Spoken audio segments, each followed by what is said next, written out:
ฟ้าสลัวเมฆก่อตัวโอบกอดยอดสิงขอนพอตกบ่ายอบอ้าวหาวไอร้อนตะวันร้อนฟ้าครั่งดังคลืนคลืนลมฝนเยือนยามเย็นเป็นประจำพอมืดค่ำส่างซาพาสดชื่นร้อนลดลงร้อนลดลงเล็กน้อยค่อยใจชื้น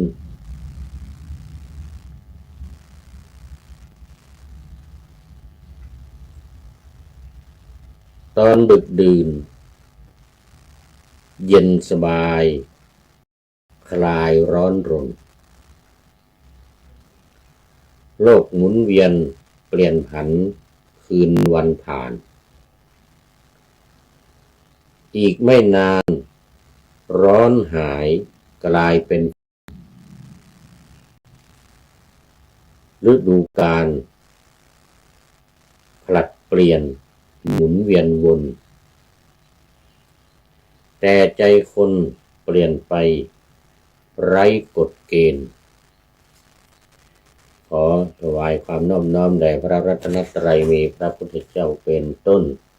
ขอถวายความเคารพพระมหาเถระพระเถรานุเถระคณะพระสังฆาธิการทั่วโลกมีพระเดชพระคุณหลวงพ่อพระธรรมเสนาบดีเจ้าคณะภาค7วัดพระธาตุดอยสุเทพและพระเดชพระคุณหลวงพ่อสุทธิสงึมรำจากจังหวัดบุรีรัมย์เป็นต้นและขออำนวยพรแด่ท่านผู้ฟังท่านผู้ชมส่วนพุทธบริษัททั้งหลายวันนี้รายการนาวาวังทองของวัดพระธาตุดอยสุเทพออกอากาศทางสถานีวิทยุพระพุทธศาสนาแห่งชาติและจริยธรรมวัดพระธาตุดอยสุเทพระบบ FM 96 เมกะเฮิรตซ์มีพ่อครูวันลบนามวงพรหมเป็นผู้อำนวยการอาจารย์พระมหาประสิทธิ์ประสาธิโกเป็นหัวหน้าสถานีและอาตมาภาพพระครูปริยัติยานุศาสตร์เป็นผู้บรรยายวันศุกร์เสาร์และอาทิตย์เวลา 7:30 นาทีและวันศุกร์กับวันเสาร์เวลา 13-14 นาฬิกา3 วันนี้ก็5 เวลา2 สถานีวิทยุเพื่อการศึกษาพระพุทธศาสนาและวัฒนธรรมวัดฝายหินระบบ FM 104.50 เมกะเฮิรตซ์มีพระครูสมุวิสุวัฒน์วรกิจโจเจ้าวาดวัดฝายหินเป็นผู้อำนวยการนำออกอากาศในวันพุธเวลา 17-18 นาฬิกาวันศุกร์และวันเสาร์เวลา 14-15 นาฬิกาและวันอาทิตย์เวลา 15-16 นาฬิกาวันนี้ก็บันทึกเสียงลงหน้ามานิดหน่อย 3-4 ชั่วโมง 5 ชั่วโมง 4 ชั่วโมง 5 ชั่วโมง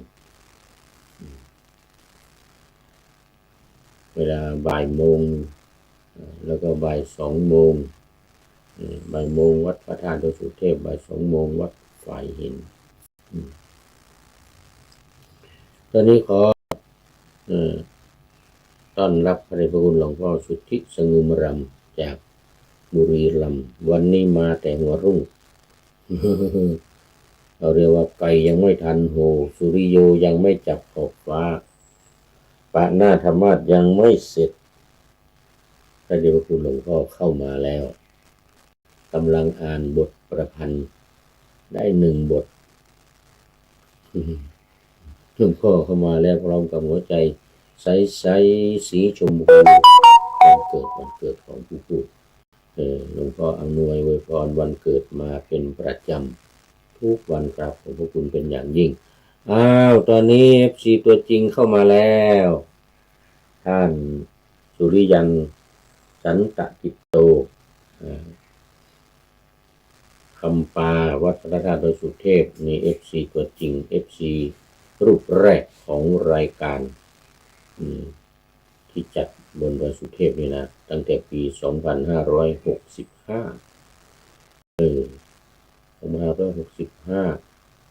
แล้วก็มาจนถึงปัจจุบัน FC คนแรกนะก็คือท่านอาจารย์สุริยันสันตกิตโตคำปานี่วันนี้จะมีอะไรเพิ่มเติมบ้างเมื่อวานนี้ไปประชุมวัดโลกโมลีเกี่ยวกับประเพณีการเตียวขึ้นดอยสุเทพมีกำหนดการอะไรก็ เอามาให้ประชาสัมพันธ์หน่อยว่าหรือว่ายังไม่ออกกำหนดการอาจจะยังไม่ออกว่าคร่าวๆมาก็ได้ว่าคร่าวๆมาก่อนกำหนดการเอาไว้ทีหลังว่าคร่าวๆมาก่อนว่ามีอะไรบ้างจะทำอะไรยังไงในวันที่30พฤษภาคมนี้เดือนนี้แหละวันที่30พฤษภาคมก็เหลืออีกนี่20 กว่าวันนะ20 กว่าวันเองถ้ายังไม่มีตารางที่แน่นอนก็กรุณาได้เขียนคร่าวๆมาก่อนเขียนคร่าวๆจะได้ประชาสัมพันธ์ให้ญาติโยมได้รับทราบกันเนิ่นๆนี่20 กว่าวันนี้ไม่ใช่เนิ่นแล้วนะไม่กี่วันว่าจะถึงแล้วกระบวน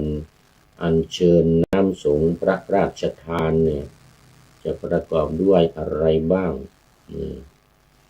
แล้วก็จุดต่างๆตามถนนศรีวิชัยขึ้นดอยสุเทพเนี่ยวัดไหนตำบลไหนอยู่ตรงไหนวังบัวบานไฟป่าหรือจุดชมวิวหรืออะไรก็ตามว่าตำบลไหนวัดไหนรับอยู่บ้างเนี่ยวัดป่าหินวัดป่าแดงนี่อยู่ตรงไหนอะไรอย่างเงี้ยนะวัดผาลาดอยู่ตรงไหนหรือมาอยู่กับผาลาดอยู่กับผาลาดที่วัดผาลาดเลยนะก็ขอรายละเอียดมาหน่อยคุณสุกันราพิสิทธิ์พัชรกุลโอ้นี่FC เก่าแก่ว่าจะเข้าไปดูโปรไฟล์ยังไม่มีเวลายังไม่มีเวลาขอไปเป็นอย่างยิ่งจะได้รู้ว่าอยู่ที่ไหนรู้สึกว่าจะเป็นกรุงเทพนะรู้สึกว่าจะเป็นกรุงเทพมหานครหรือไม่ก็ประเทศอังกฤษเนี่ยจำไม่แม่นยำประเทศอังกฤษหรือเปล่าFC ในต่างประเทศก็เยอะนะเดี๋ยวนี้เมื่อวานนี้ก็จากอเมริการัฐมินนิโซตาเมืองแจ็คสันเอามาแล้วก็โทรศัพท์คุยกันหลังไมค์อีกหลายนาทีเป็นชั่วโมงเอาแล้วนะตอนนี้ก็เข้ามาสู่เนื้อหาสาระของธรรมะกันเลยมาทบทวนหลักการ4วิธีการ6ของสำนักพระราชวังในโครงการปูทางสู่การตื่นรู้ธรรมนาวาวังของสำนักพระราชวังพระที่นั่งอัมพรสถานพระราชวังดุสิตพระที่นั่งอัมพรสถาน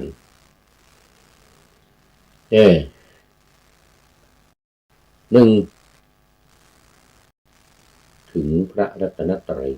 คือพระพุทธพระธรรมพระสงฆ์2 ธาตุกรรมฐานสี่คือดินน้ำไฟลมสามถึงขันธ์ห้ารูปเวทนาสัญญาสังขารวิญญาณและสี่ถึงเข้าถึงเขาเรียกว่าเข้าถึงอริยสัจสี่ทุกข์สมุทัยนิโรธมรรคตอนนี้ขอต้อนรับคุณโยมแม่จันสมจากจังหวัดเชียงใหม่โอ้สาธุสาธุคุณแม่จันสมก็เป็น FC ตัวจริงแล้วตอนนี้เข้ามาในรายการทุกวันแล้วก็ทุกรายการด้วยขอขอบคุณเป็นอย่างยิ่งเอาล่ะวันนี้ยังอยู่ในเรื่องเดิมเมื่อวานว่าเนื้อเรื่องไป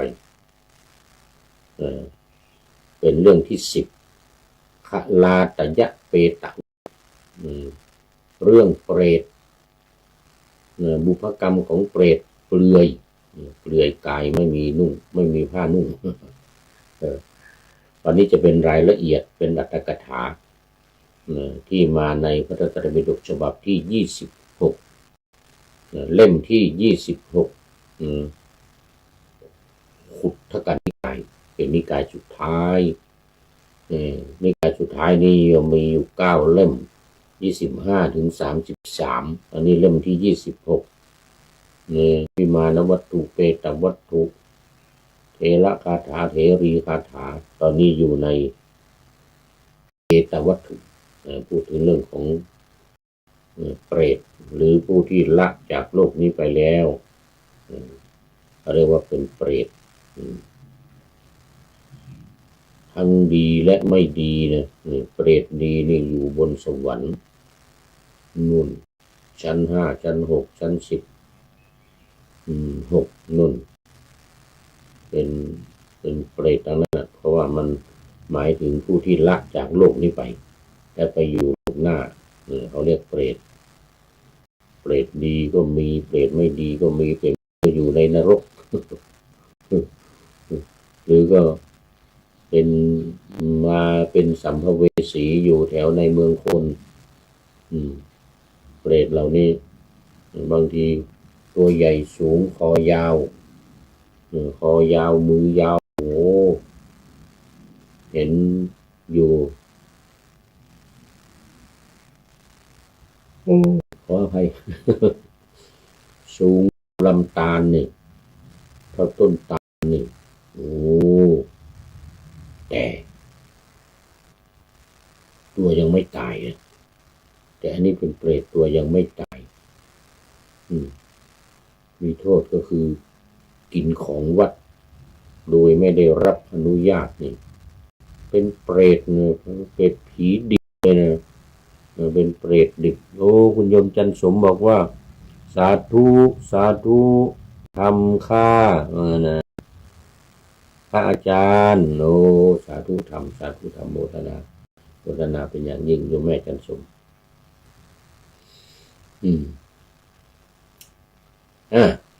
เนี่ยขลาตยะเปตวัตถุนี่นะแต่พอมาเป็นอรรถกถานี่เขาเรียกว่าอรรถกถาขันลาติยะเปติวัตถุนี่คือนางเปรตขันลาติยะตนว่างั้นนะเป็นชื่อของเปรตว่าขันลาติยะนี่เป็นชื่อของเปรตตนนี้ส่วนคำว่าขลาตยะนั้นเป็นแปลว่าเปลือยแปลว่าเปรตที่เปลือยกายไม่มีผ้านุ่งขลาตยะแปลว่าเปลือยกายเรามาดูรายละเอียดกันพระศาสดาเมื่อประทับอยู่กรุงสาวัตถีก็คือวัดเชตวันพระกรุงสาวัตถีนี่มี2วัดวัดเชตวันกับวัดบุพารามเท่านั้นมาวัดอื่นก็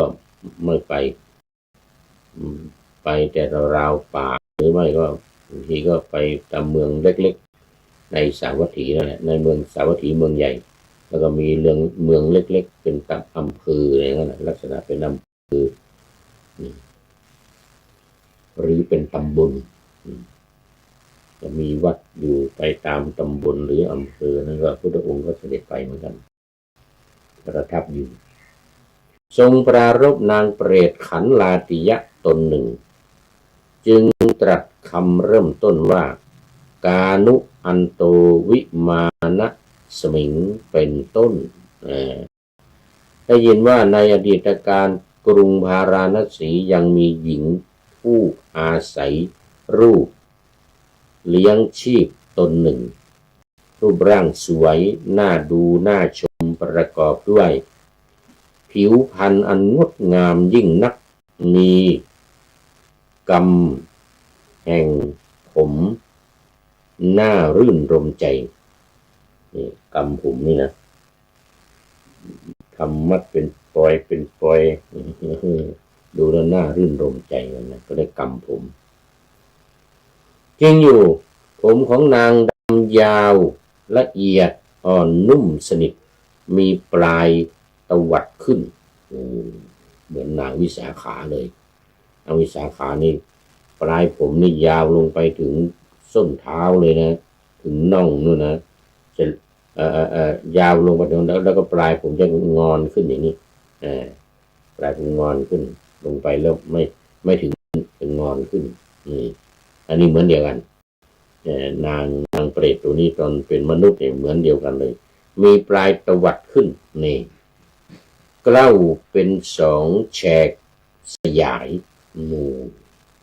อธิบายเห็นภาพชัดเจนว่าเป็นสองแฉกขยายไปเป็นสองแฉกห้อยย้อยลงจนถึงสายรัดเอวอันนี้ไม่ถึงไม่ถึงน่องเหมือนนางวิสาขานางวิสาขานี่ถึงน่องนู่นนะส้นเท้าเลยนะแต่ไม่ถึงพื้นนะก็ปลายก็จะตวัดขึ้นแต่อันนี้ถึงแค่สะเอวถึงแค่สะเอวรัดเอวคนหนุ่มเห็นความงามแห่งเส้นผมของนางนั้นโดยมากมีจิตปฏิพัทธ์ในนางปฏิพัทธ์ก็คือจิตรักลุ่มหลงในนางคนนี้ลำดับนั้นหญิง2-3 คนถูกความริษยาครอบงำทนต่อความงามของผมนางนั้นไม่ได้จึงพากันปรึกษาเอาสิ่งของเล็กๆน้อยๆล่อหญิงคนใช้ของนางนั่นเองให้หญิงคนใช้ให้ยาอันเป็นเหตุทำเส้นผมของนางให้หลุดล่วงไปเหลือเกินสุดยอดเลย2-3 คนมีความริษยาผมงามเหลือเกินเนี่ยก็เลยไปติดต่อกับเอาเงินไปล่อติดต่อกับคนใช้ของนางที่ผมงามเนี่ยนะนางนี้ผู้คนใช้นี่ก็ได้ค่าสินจ้างเล็กๆน้อยๆก็เห็นแก่เงินเอายาให้นางนี้2-3 คนก็เอายาให้แล้วก็ไปแอบผสมน้ำแอบผสมอาหารให้นางเสร็จแล้วก็ผมก็ร่วงหลุดร่วงเสียท่าเลยนะได้ยินว่าคนใช้นั้นประกอบยานั้นกับผงสำหรับอาบน้ำผงสำหรับอาบน้ำคือมันมีหลายอย่างยาเนี่ยมันมีหลายอย่างนะอยากกินก็มีอันนี้ผงสำหรับอาบน้ำในเวลานางไปอาบน้ำในแม่น้ำคงคาก็ได้ให้แก่นางเอาผงนั้นจุ่มที่รากผมแล้วดำลงไปในน้ำนี่อย่างนี้เองพอนางดำน้ำเท่านั้นเส้นผมพร้อมทั้งรากผมได้หลุดร่วงไปและศีรษะของนางได้เป็นเช่นกับกะโหลกน้ำเต้าขมน้ำเต้าไม่ใช่น้ำเต้าธรรมดานะเต้าขมด้วยนะ เออโยมแม่จันสมน้ำเต้าขมด้วยนะโอ้โหนี่ยังไงกันนี่อืมนี่ไหนละไปดูมาหายซะแล้วโอ้ผมหลุดร่วงพอดำน้ำลงไปแค่นั้นแหละผมหลุดร่วงลำดับนั้นนางหมดเส้นผมโดยประการทั้งปวงเหมือนนกพิราบถูกถอนขนหัวฉะนั้นเออน่าเกลียดพิลึกว่างั้นนะโอ้เพราะความละอายจึงไม่อาจเข้าไปในเมืองเอาผ้าคลุมศีรษะสำเร็จการอยู่ในที่แห่งหนึ่งนอกเมืองพอ2-3 วันผ่านไปนางก็หมดความละอายกลับจากที่นั้นบีบเมล็ดงากระทำการค้าน้ำมันและทำการค้าสุราเลี้ยงชีพเอาแล้วทีเนี้ยอยู่ดีๆอยู่ในเมืองดีๆโอ้ผมเส้นผมสวยงามแต่ถูกคนใช้ไปรับสินบนจากคนอื่นเอายามาผสมน้ำอาบใส่เข้าหัวเลยผสมน้ำเรียบร้อยแล้วก็ใส่ที่หัวแล้วก็ดำลงไปในน้ำขึ้นมาผมหลุดหมดหัวโลนเลยหัวโลนเลยภายหลังวันหนึ่งนางเห็นพระขีณาสพเดี๋ยววันหนึ่งเมื่อคน2-3 คนเมาสุราหลับสนิทไอ้2-3 คนที่จ้างคนใช้เอายามาใส่เนี่ยนะเมาสุราหลับสนิทนางจึงลักเอาผ้าที่คนดูกันเหล่านั้นนุ่งไว้หลวมนะลักเอาผ้าที่นางพวกนั้นนุ่งลักเอาไปภายหลังวันหนึ่งนางเห็นพระขีณาสพเถระรูปหนึ่งกำลังเที่ยวบิณฑบาตมีจิตเลื่อมใสจึงนำท่านไปยังเรือนของตนให้นั่งบนอาสนะที่ตกแต่งไปถวายแป้งที่บีบในรางผสมกับน้ำมันงาเพื่อจะอนุเคราะห์นางพระเถระจึงรับประเคนแป้งผสมน้ำมันงานั้นฉันด้วยนางจึงมีจิตเลื่อมใสได้ยืนกั้นร่มและพระเถระนั้นเมื่อจะทำนางให้มีจิตร่าเริงจึงทำอนุโมทนากถาแล้วหลีกไปก็ในเวลาที่อนุโมทนานั่นแหละหญิงนั้นได้ตั้งความปรารถนาว่าพระคุณเจ้าขอให้เส้นผมของดิฉันยาวละเอียดนุ่มสนิทตวัดปลายเถิดการต่อมานางถึงแก่กรรมเพราะผลของกรรมที่คละกันจึงเกิดเป็นหญิงอยู่โดดเดี่ยวในวิมานทองท่ามกลางมหาสมุทรโอ้โหวิมานทองอยู่ในท่ามกลางมหาสมุทรด้วยเส้นผมของนางสำเร็จตามอาการที่เธอปรารถนานั่นแหละโอ้โหผมงามสวยงามปลายตกแต่เพราะนางลักเอาผ้าของพวกมนุษย์นางจึงได้เป็นหญิงเปลือยผ้าเขานุ่งหลวมๆเสร็จแล้วพอเขาหลับสนิทก็เป็นลักเอามาทำให้หญิง2-3 คนนั้นเปลือยกายล่อนจ้อนไม่มีผ้านุ่งนอนหลับกันอยู่สมัยนั้นเอาแล้วทีเนี้ยได้เป็นหญิงเปลือยนางเกิดบ่อยๆในวิมานทองนั้นเป็นหญิงเปลือยอยู่ตลอดพุทธันดรหนึ่งพุทธเจ้าองค์หนึ่งมหาองค์หนึ่งเลยทีเดียวนะลำดับนั้นเมื่อพระผู้มีพระภาคเจ้าของพวกเราเสด็จอุบัติในโลกคือพระพุทธโคตมะองค์ปัจจุบันนี้นะ ทรงประกาศพระธรรมจักรอันบวรประทับอยู่ในกรุงสาวัตถีโดยลำดับพ่อค้าชาวกรุงสาวัตถี700 คนโอ้อันนี้แปลกเลยไม่500เหมือนอื่นๆ อันนี้700แล่นเรือไปสู่มหาสมุทรมุ่งไปยังสุวรรณภูมิ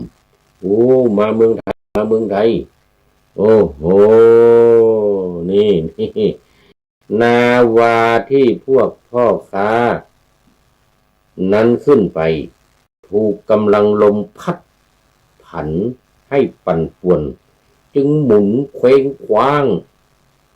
ไปข้างโน้นไปข้างนี้จนถึงประเทศที่นางเวมนิกเปรตนั้นอยู่บ่ายไม่ถึงสุวรรณภูมิเลยไปถึงที่เปรตอยู่ซะได้ลำดับนั้นนางเวมนิกเปรตนั้นจึงแสดงตนแก่พวกพ่อค้านั้นพร้อมด้วยวิมานอะไรแสดงตนนะโอ้นี่เดี๋ยวหมดเวลาซะแล้ว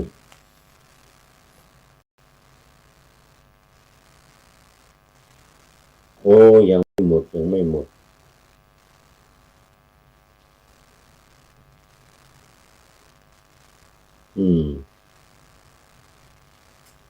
ขียนผิดต้องขออภัยอันนี้มันจะต้องเป็น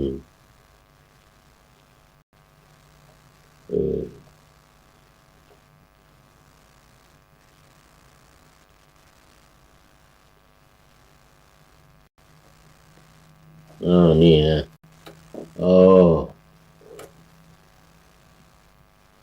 ถึง11 โมงนี่ยังไม่หมดยังไม่หมดเวลาสู่มหาสมุทรมุ่งไปยังสุวรรณภูมิแต่ไม่ถึงสุวรรณภูมิลมพัดก็เคว้งไปเคว้งมาไปข้างโน้นไปข้างนี้ไปจนถึงที่อยู่ของนางเปรตเวมานิกเปรตที่ไม่นุ่งผ้านะที่ไม่มีผ้านุ่งหัวหน้าพ่อค้าเห็นดังนั้นเมื่อจะถามหญิงจึงกล่าวคาถาว่าน้องสาวเป็นใครหนออยู่ในวิมานนี้ไม่ยอมออกจากวิมานเลยนี่น้องสาวจงออกมาเถิดพี่อยากจะเห็นน้องข้างนอกนะอยากจะเห็นข้างนอกนี่นางในเนื้อเรื่องนะนางก็ตอบว่าโอ้ออกไม่ได้ไม่มีผ้านุ่งมีความละอายเสร็จแล้วพวกพ่อค้าก็ว่าผ้ามีเยอะแยะนี่เอามาด้วยนี่จะเอาผ้าให้นางก็บอกว่านุ่งไม่ได้ผ้านี่มันนุ่งไม่ได้ต้องนุ่งผ้าที่เป็นทิพย์ไม่เอาไปให้ทานแก่พระหรือฆราวาสที่มีศีลแล้วอุทิศบุญมาให้หน่อยว่างั้นฉันจึงจะได้รับพวกพ่อค้าเนี่ยก็พากันเอาไปกลับไปในเมืองก็ไปพบอุบาสกคนหนึ่งมีศีล8โอ้นี่ศีลบริสุทธิ์เลยเอาให้แล้วก็ทิศส่วนกุศลให้เปรตนางเปรตนี่จึงได้รับผ้านะอันนี้เนื้อเรื่องเมื่อวานนะบรรดาบทเหล่านั้นบทว่ากานุอันโตวิมานัสมิงติดขันติความว่าหัวหน้าพ่อค้าถามว่าน้องอยู่ภายในวิมานเป็นใครหนอเป็นหญิงมนุษย์หรืออมนุษย์นะนี่อันโตวิมานัสมิงนี่นะเป็นมนุษย์หรือว่าเป็นอมนุษย์เนี่ยกานุบทว่านูปนิคมิความว่าน้องไม่ยอมออกจากวิมานเลยนะบวกกับอุปนิคมินะไม่ยอมออกจากวิมานเลยบทว่าอุปนิคมัสสะพัทเทปัสสามะตังพหิทิตังความว่าน้องพวกเราปรารถนาจะเห็นน้องออกมานอก ออกมาอยู่ข้างนอก เพราะฉะนั้นน้องจงออกมาจากวิมานเถิดนี่รายละเอียดเป็นอย่างนี้บาลีว่าอุปนิคมัตสุพัทันเตดังนี้ก็มีอธิบายว่าขอความเจริญจงมีแก่น้องสาวเถิดลำดับนั้นนางเวมณิกเปรตนั้นเมื่อจะประกาศตามที่ตนไม่อาจจะออกไปข้างนอกแก่พ่อค้าเหล่านั้นได้จึงกล่าวคาถาว่าดิฉันเป็นหญิงเปลือยกายมีแต่ผมปิดบังไว้อึดอัดละอายที่จะออกไปข้างนอกดิฉันได้ทำบุญไว้น้อยนักว่าไงบรรดาบทเหล่านั้นบทว่าอัตติยามิแปลว่าดิฉันเนี่ยเป็นหญิงเปลือยกายอึดอัดใจลำบากที่จะออกไปข้างนอกโอ้โหอัตติยาวะบทว่าหรายามิแปลว่าละอายเกิดความละอายเหลือเกินที่จะออกไปข้างนอกให้คนได้เห็นรูปร่างอันไม่มีเสื้อผ้าหุ้มห่อหรือปราศจากเสื้อผ้าบทว่าเกเสหัมหิปฏิฉันนาความว่าดิฉันมีเส้นผมปิดบังไว้เกษะนั่นนะคือมีผมคลุมร่างกายว่างั้นนะผมอธิษฐานไว้ขอให้ผมยาวคลุมร่างกายได้แต่ว่าไม่มีเสื้อผ้านุ่งนี่มีแต่เกเสอัมหิปฏิฉันนาปกปิดไว้ด้วยเส้นผมบอกว่าปุญญังเมอัปปกังกตังความว่าดิฉันเนี่ยทำกุศลกรรมไว้น้อยคือเล็กน้อยอธิบายว่าเพียงถวายแป้งผสมน้ำมันเท่านั้นแป้งผสมน้ำมันถวายพระพระเถระก็ฉันแล้วก็กล่าวอนุโมทนาคาถาให้เธอดีใจให้เธอได้บุญลำดับนั้นพ่อค้าประสงค์จะให้ผ้าห่มของตนแก่นางมานิกเปรตนั้นจึงกล่าวคาถาว่าแน่น้องแน่น้องสาวคนสวยนั่นแน่เอาเถอะที่จะให้ผ้าห่มเนื้อดีแก่น้องเชิญน้องนุ่งผ้าผืนนี้แล้วจงออกมาข้างนอกเชิญออกมาข้างนอกวิมานเถิดน้องพี่จะขอพบน้องข้างนอกนะพ่อค้านี่ก็น่าดูเหมือนกันตื่นน่าดูบรรดาบทเหล่านั้นบทว่าอันทะแปลว่าเชิญเถิดนี่อุตริยะแปลว่าผ้าคลุมกายอธิบายว่าเอาหายไปไหนจะแล้ว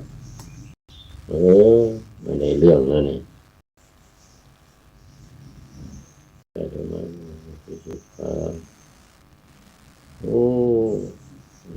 ไม่ได้ความนั่นมาตรวจสอบอะไรอีกแล้วคอมพิวเตอร์นี่ตอนนี้ขอต้อนรับโยมละชายมินสาธุนี่จากถนนทุ่งโฮเต็นวัดกูคำถนนทุ่งโฮเต็นโยมละชายมินเนี่ยบริการนานแล้วนี่ไม่ได้เจอนานแล้วไม่ได้เจอนานแล้วโยมละชายมินพัฒนาเป็นอย่างยิ่งยังไงเนาะนี่ฝนตกหรือเปล่านี่วัดกูคำแถวถนนทุ่งโฮเต็นนี่นะ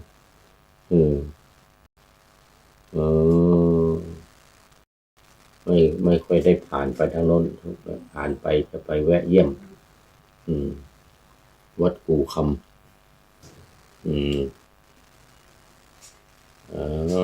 เอาแล้วมาดูเนื้อความ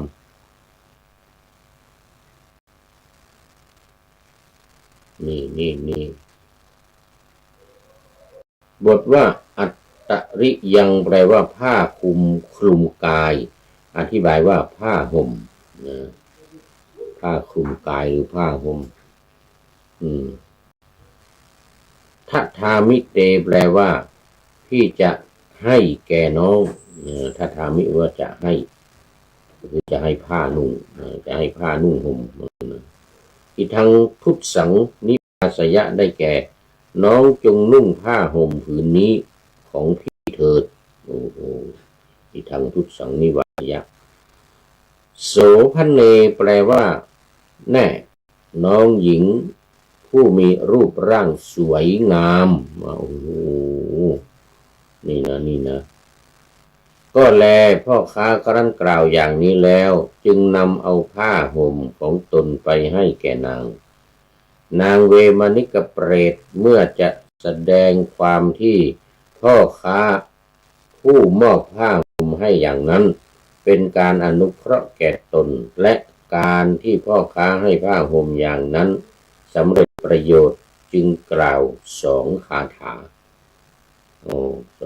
ว่าถ้านั้นถึงพี่จะให้ที่มือของดิฉันเอง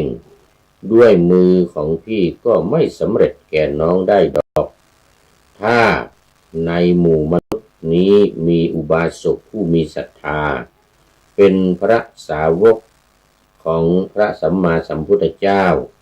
ขอพี่จงให้แก่อุบาสกนั้นนุ่งห่มผ้าที่พี่จะให้แก่น้องแล้วค่อยอุทิศส่วนกุศลให้น้องเมื่อพี่ทำอย่างนั้นน้องก็จะได้นุ่งห่มผ้านี้ปรารถนาประสบความสุขนี่รายละเอียดเยอะเหลือเกินนะนี่นะเรื่องของการนุ่งผ้านี่นะ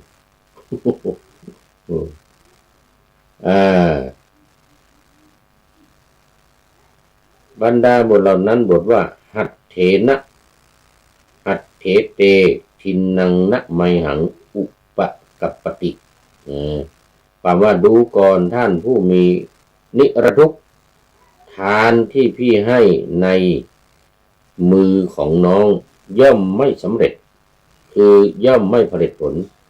ได้แก่ไม่ควรเป็นเครื่องอุปโภคแก่ดิฉันนี่บทว่าเอเสถุปาสโกสัทโธความว่าผู้นี้ชื่อว่าอุบาสกเพราะถึงพระรัตนตรัยเป็นสรณะและชื่อว่าผู้มีศรัทธาเพราะประกอบด้วยความเชื่อกรรมและผลแห่งกรรมย่อมมีอยู่ในที่นี้คือในหมู่ประชุมชนนี้อันนี้บอกชัดเจนมากนะคนที่จะถือว่ามีศรัทธาเนี่ยนะไม่ใช่ว่ามีความเชื่อความเลื่อมใสทั่วไปนะแต่ว่าต้องมีศรัทธามีความเชื่อในเรื่องของกรรมและผลของกรรมว่าทำดีได้ดีทำชั่วได้ชั่วใครทำอย่างใดก็จะได้รับกรรมอย่างนั้นเหมือนใครปลูกมะเขือก็จะได้มะเขือใครปลูกข้าวก็จะได้เมล็ดข้าวอะไรกันเหล่านี้นะอันนี้คือความเชื่อที่ถูกต้องแต่ไม่ใช่ว่าเชื่อเห็นสิ่งนี้น่ารักน่าเคารพก็เกิดศรัทธาเลื่อมใสอย่างนี้อันนี้ไม่ถือว่าเป็นผู้มีศรัทธาที่ว่าจะเอาผ้าให้แล้วก็อุทิศส่วนกุศลให้ตัวเองอย่างนั้นไม่ได้จะต้องเป็นความเชื่ออย่างนี้นะเป็นความเชื่อที่ประกอบด้วยกรรมและผลของกรรมพระสังคีติกาจารย์เดี๋ยวพวกพ่อค้าได้ฟังดังนั้นจึงให้อุบาสกนั้นอาบลูบไล้ด้วยของหอมแล้วนุ่งผืนหนึ่งห่มผืนหนึ่งเนี่ยนุ่งผืนหนึ่งห่มผืนหนึ่งพระสังคีติกาจารย์ทั้งหลายเมื่อประกาศข้อความนั้นจึงกล่าว3 คาถาคาถาเยอะเหลือเกินก็พ่อค้าเหล่านั้นยังอุบาสกนั้นให้อาบน้ำลูบไล้ด้วยของหอมแล้วให้นุ่งผ้าอุทิศส่วนกุศลไปให้นางเวมนิกเปรตนั้น ในทันตาเห็นนั่นเองวิบากย่อมเกิดขึ้นแก่นางเวมานิกเปรตนั้นโภชนะเครื่องนุ่งห่มและน้ำดื่มย่อมเกิดขึ้นนี้เป็นผลแห่งทักษิณาในลำดับนั้นนางมีร่างกายบริสุทธิ์นุ่งห่มผ้าอันสะอาดงามกว่าผ้าแคว้นกาสีโอ้โหขนาดนั้นเลยผ้ากาสีนี่เรียกว่าสุดยอดในสมัยนั้นเป็นเมืองพาราณสีเลยนะอันนี้ยิ่งกว่าผ้ากาสีโอ้โหเดินยิ้มออกมาจากวิมานประกาศว่านี่เป็นผลแห่งทักษิณาคำว่าทักษิณานี่คือการทำบุญอุทิศไปให้คนนั้นคนนี้จะเป็นผลของการทักษิณาบรรดาบทเหล่านั้นบทว่าตังได้แก่ยังอุบาสกนั้นจะสับเป็นเพียงนิบาตมีวาจาประกอบด้วยว่าบทว่าเตได้แก่พ่อค้าเหล่านั้นบทว่าวิลัมเปตวาได้แก่ไล้ทาด้วยของหอมชนิดดีเลิศโอ้โหสุดยอดเลยโยมละออกชนิดดีเลิศเลยบทว่าวัดเถอัจฉายยิตวานะความว่าให้บริโภคโภชนะพร้อมทั้งกับข้าวอันสมบูรณ์ด้วยสีกลิ่นและรสแล้วให้นุ่งห่มผ้าคือให้นุ่งผืนหนึ่งห่มผืนหนึ่งได้แก่ให้ผ้าสองผืนบทว่าตัดสาทักขิณมาทีสุได้แก่อุทิศส่วนบุญแก่นางเวมานิกเปรตนั้นบทว่าอนุโมทนาบทว่าอนุในบทว่าสมันตกานุทิเถนี้เป็นเพียงนิบาตอธิบายว่าในทันใดที่ได้เห็นทักษิณานั้นนั่นแลวิปากโกอุปัชชกะแปลว่าวิบากคือผลแห่งทักษิณาได้เกิดขึ้นแก่นางเวมานิกเปรตนั้น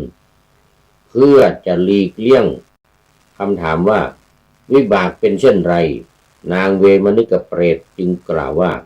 โภชนะเครื่องนุ่งห่มและน้ำดื่มเกิดขึ้นแล้วเกิดขึ้นแล้วมีวาจาประกอบความว่าโภชนะอันเช่นกับโภชนะทิพย์มีประการต่างๆผ้าอันเช่นกับผ้าทิพย์ซึ่งรุ่งโรจน์ด้วยสีหลายหลากรุ่งโรจน์ด้วยสีหลายหลากไม่ใช่สีหะขออภัยและน้ำดื่มมีหลายชนิดผลเช่นนี้ย่อมเกิดเพราะทักษิณาเพราะฉะนั้นเราทั้งหลายอย่าลืมมีใครตายไปปู่ย่าตายายลูกเต้าหลานเหลนทำทักษิณาคืออุทิศส่วนกุศลไปให้ตัวทักษิณานุปทาน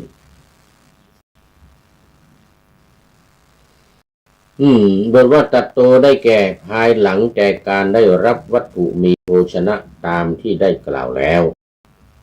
สุทธาได้แก่มีร่างกายสะอาดด้วยการอาบน้ำบทว่าสุจิ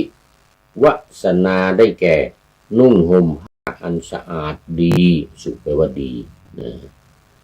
วสนาแปลว่าการห่มบทว่ากาสิกุตตมทาริณีได้แก่นุ่งห่มผ้าชนิดดีแม้กว่าผ้าของชาวกาสีซึ่งโด่งดังในสมัยนั้นบทว่าหสันตีความว่านางเวมานิกเปรตพลางยิ้มแย้มออกมาจากวิมานพลางเพื่อพร้อมการประกาศว่าดูสิท่านทั้งหลายนี่เป็นผลพิเศษแห่งทักษิณาของพวกท่าน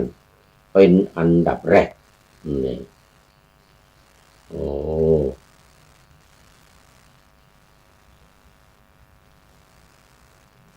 เ เป็นอันดับแรกเลยนะลำดับนั้นพวกพ่อค้านั้นได้เห็นผลบุญโดยประจักษ์อย่างนี้จึงเกิดอัศจรรย์ใจอย่างไม่เคยมีมาก่อน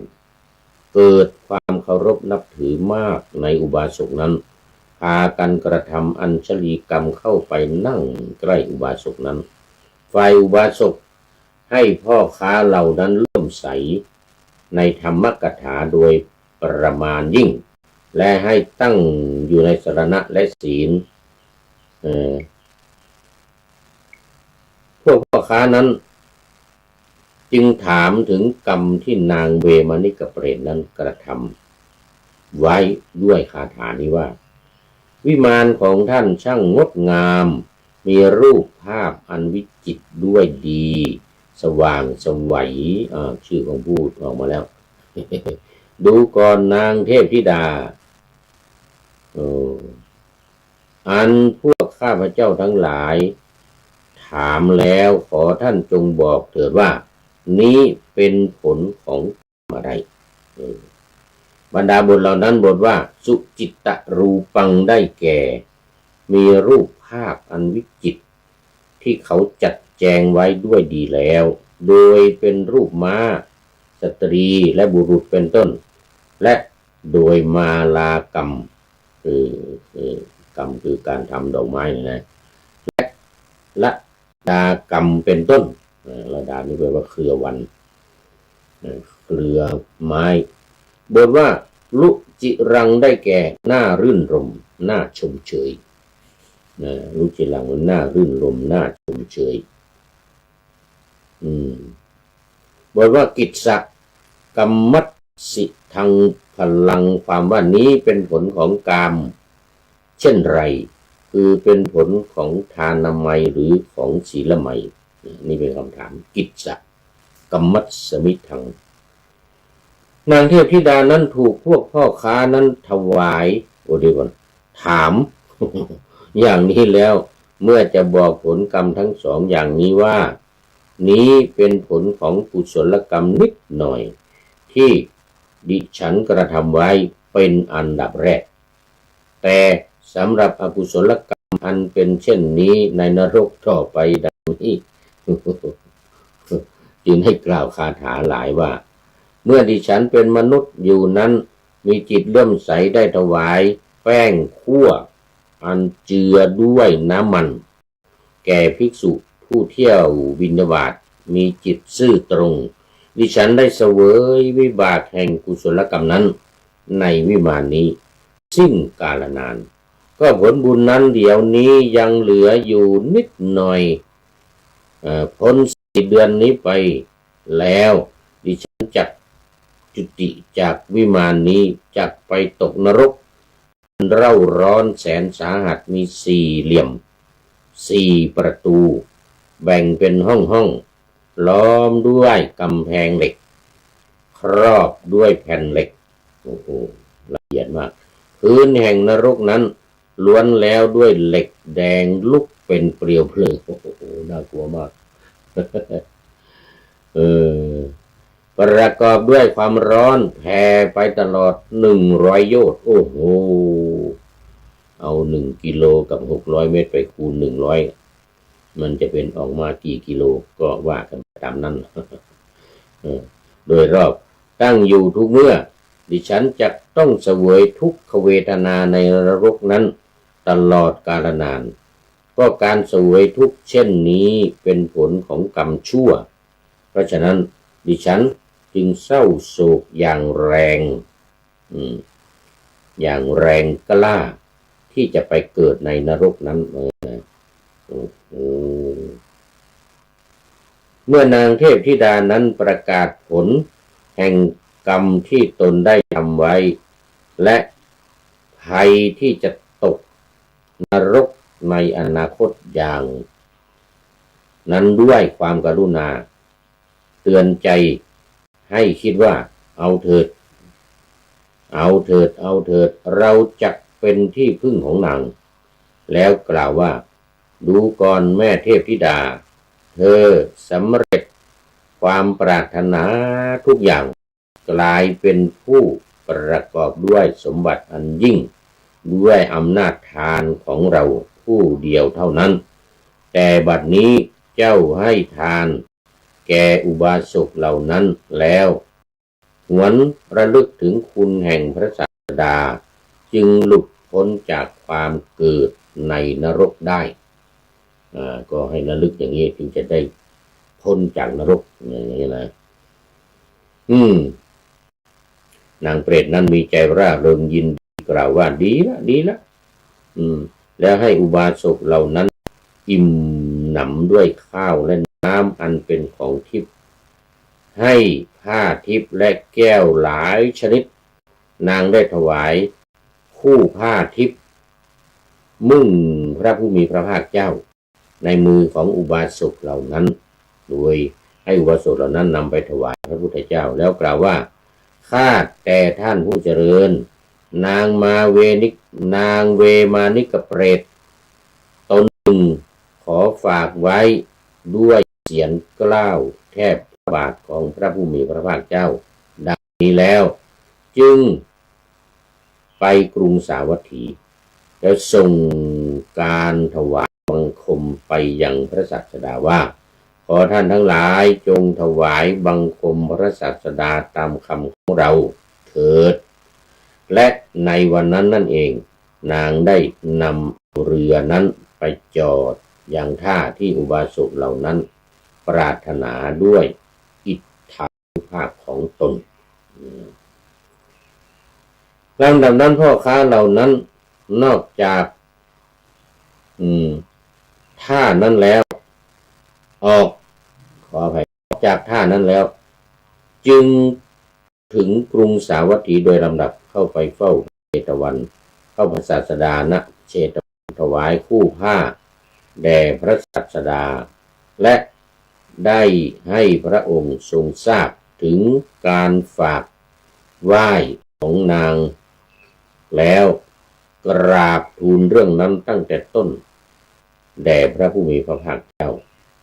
พระศาสดาทรงกระทำเรื่องนั้นให้เป็นวัตถุอุบัติเหตุแล้ว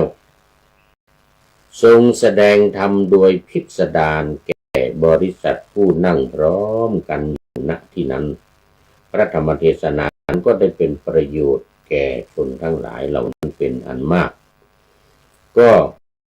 ในวันที่2อุบาสกเหล่านั้นถวายมหาทานแก่ภิกษุสงฆ์มีพระพุทธเจ้าเป็นประธานแล้วอุทิศส่วนบุญกุศลให้แก่นางเปรตนั้นและนางได้จุติจากเปตโลกนั้นแล้วบังเกิดในวิมานทองในภพชั้นดาวดึงส์อันโชติช่วง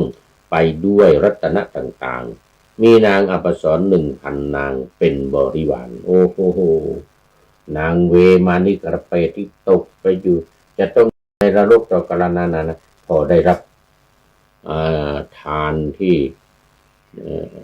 ทักษิณาที่พวกพ่อค้าทั้งหลายทำนั้นก็จึงลัดลงไปสู่อยู่เหมือนกันอยู่ในนรกอยู่เหมือนกันด้วยอานิสงส์ที่ได้ทำนี้จึงทำให้หลุดพ้นจากขุมนรกนั้นๆ ขอไปดูวันนี้ตื่นมาตั้งแต่เช้าเลยวันนี้มันเป็นวันพระก็ขึ้นไปบนวิหารเอาบาตรขึ้นไปไว้เมื่อวานแล้วก็ไปรับบาตรรับอาหารมา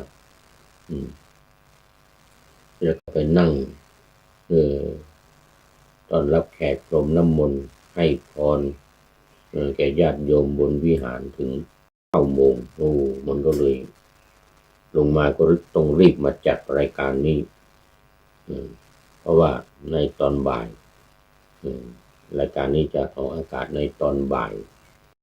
ถ้าไม่ทำไว้ตอนเช้านี้ก็มันไม่ทันเพราะมันจะต้องทำเป็นที่3ก่อน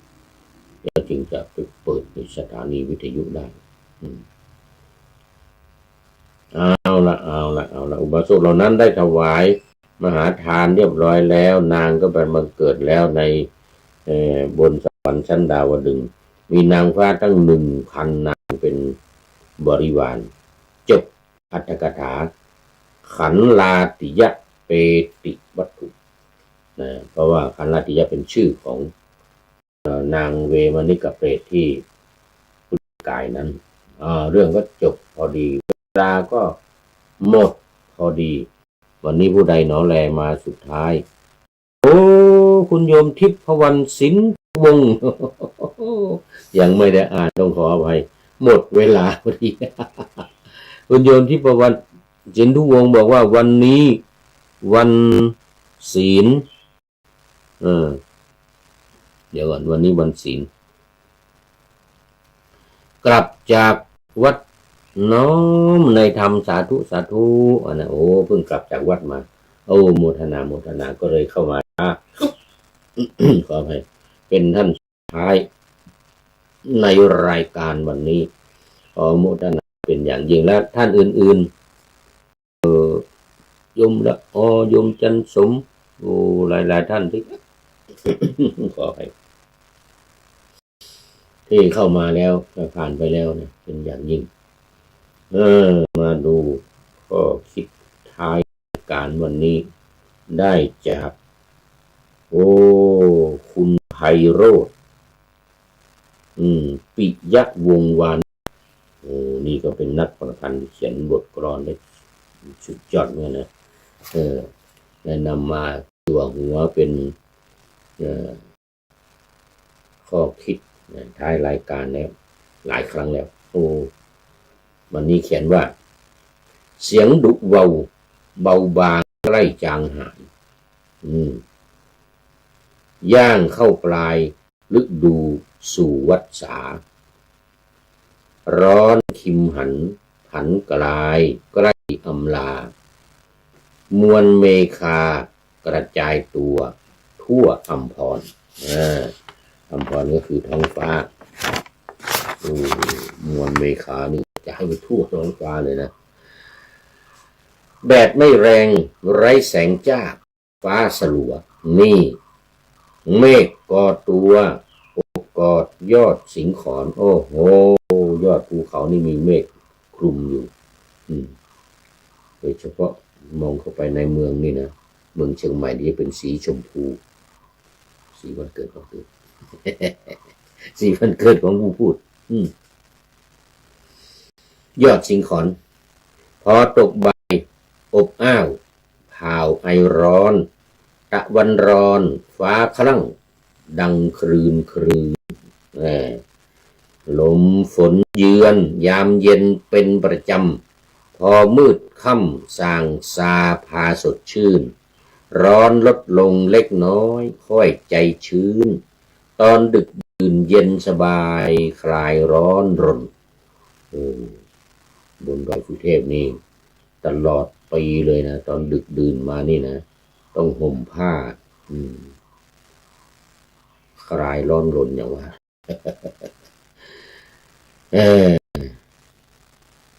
นี่แหละโลกหมุนเวียนเปลี่ยนผันคืนวันผ่านอีกไม่นานร้อนหายกลายเป็นฝนอีกไม่นานร้อนจะหายกลายเป็นฝนฤดูกาลตัดเปลี่ยนหมุนเวียนวนแต่ใจคนเปลี่ยนไปไร้กฎเกณฑ์นี่เป็นสัจธรรมแล้วนี้ขอบคุณโยมไพโรจน์ปิยวงศ์วานิชไว้ณที่นี้เป็นอย่างยิ่งที่ให้ข้อคิดมาเกี่ยวกับต้นปลายฝนเกี่ยวกับปลายร้อนสู่ฝนปลายร้อนสู่หน้าฝนในวันนี้ขอโมทนาขอบคุณเป็นอย่างยิ่งขอนำนาวาวังทองไปก่อนแล้วจะย้อนมาใหม่ในวันหน้าคือวันพุธศุกร์เสาร์อาทิตย์ตามตารางเวลาที่วางอยู่ข้างในขอเชิญท่านทั้งหลายนำไปท่องตามคุณของพระรัตน์เดี๋ยวเป็นธรรมะจากพระราชวังเป็นนาวาโด่งดังสว่างไสวเป็นทองคำล้ำค่ากว่าสิ่งใดชุบชีวิตจิตใจให้ใสงาม ขอเชิญท่านทั้งหลายนำไปท่องตามคุณของพระรัตนสามพุทโธเมนาโถธัมโมตามสังโฆเมนาโถยามภาวนานว่าบ่อยๆซ้ำๆจำในจนมันติดในใจไม่หายหน้านอนนั่งยืนเดินจำทุกเวลาตั้งแต่ตื่นขึ้นมาถึงหลับไปขอทุกท่านได้ผลจากปฏิบัติได้กำจัดความทุกข์พบสุขใสพลันปลอดโปร่งโล่งสบายทั้งกายใจอยู่ที่ใดใจสงบพบนิพพานขอเจริญพร